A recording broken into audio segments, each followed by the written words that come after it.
I've got a problem. I've got wind. Well, my garden's got wind. That sounds a bit better. It's absolutely ripping through my garden. And the reason we're out here this week is because I've actually been moving a lot of my tender tropical plants outdoors, the bigger plants that have been harbouring in the safety of the greenhouse over the winter months.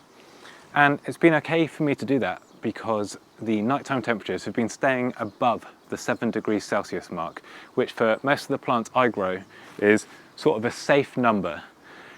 But it's not temperatures that I've had to worry about this week, it's been the wind. Because I'm coastal, when wind kicks up, it really rips through the garden. And I bang on about creating a microclimate, the perfect habitat for your plants in your garden all the time. But my microclimate depends on the canopy tree in the middle of the garden because those leaves act as a bit of a wind buffer and it stops the full force of it reaching the lower levels in the garden. But because it's early in the year, the tree's not yet in leaf, so that wind is finding its way right in and it's ripping around the garden. And some of the plants I grow are big leafy plants. I absolutely love big leaves because they really bring that tropical vibe. Plants like the Brasseopsis mitis, which I've said before is a really snappy plant, but so far it seems to be standing up to the wind. My worry is when the leaves are wet and heavy, they're going to be a lot more susceptible to breakages. Now, for the most part, the plants are holding up to the wind really quite well, and the relatively cold nighttime temperatures compared to the greenhouse. But I've got one plant here, my mountain papaya, Vasconella pubescens, which is quite a tall plant at the moment. You've seen me dancing around it in the greenhouse during the winter when I'm trying to find space to work. This is actually blown over and I got very lucky. This is another Brasseopsis mitis and it's just about avoided breaking that stem, which is lucky for me but unlucky for you because so many of you have emailed me asking me to take cuttings off this Brasseopsis mitis and I would have been forced to do it if this had fallen over and snapped. Now, most things are staying relatively stable, even as the wind's blowing around now. So I'm going to leave things as they are, even this mountain papaya, on the lean until the wind settles down, and then I will just wedge everything back together.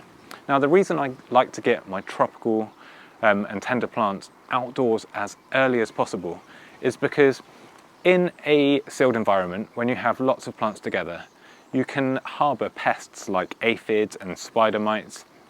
And by getting your plant outside, it's a nice natural way to alleviate those problems. Because as soon as these plants came out, we have a Jenny Wren that visits our garden and she was straight onto the plants, picking off the aphids. I've seen her on the wall with a great big green fat caterpillar that she's found somewhere in the garden, so she's earning her keep.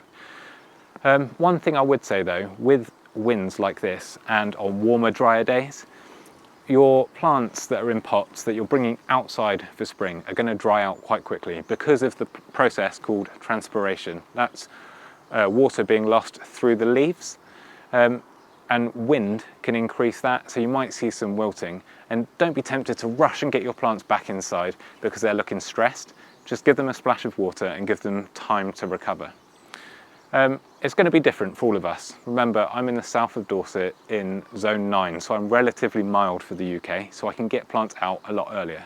But I will be keeping an eye on the forecasts and on the thermostat in my garden and a thermometer in my garden, and I will move things back into the greenhouse if there is any frost forecasts, because I don't want to lose them after all these winter months kind of protecting them. So that's where I'm at in my garden. I'd love to hear how you're getting on.